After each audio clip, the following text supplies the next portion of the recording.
আনন্দ দিবে না। দুই কারণে নারীরা জাহান্নামে যাবে বেশি। বিশ্বনবী মেরাজ থেকে এসে বললেন, ইয়ামা আশারান নিসা, ও নারীরা তাসাদ্দাকনা, তোমরা বেশি বেশি সদকা করো, দান খয়রাত করো। নারীরা বললেন কেন, আমাদের বললেন কেন?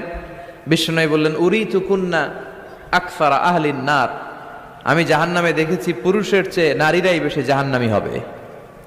কি কারণে? দুইটা কারণ। তাকফুরনাল আশিরা, সবাই না, অধিকাংশ নারীরাই স্বামীর অস্বীকৃতি করে। স্বামী যা দেয় এতে সন্তুষ্ট থাকতে চায় না, আছে না নাই? স্বামীর কি চাকরি, কি ব্যবসা, তার উপার্জন কতটুকু, এটাও আপনার দেখার দরকার, আছে না নাই? এখানেই তো আপনার সবরের বিষয়। জান্নাত তেমনি এমনি আসবে না বোন, আপনাকে সবর করতে হবে। স্বামীর নাশুকরি করবেন না। পাশের বাড়ির ভাবিরা তো এত মোটা নেকলেস কিনা দিছে, তুমি দাও না কেন?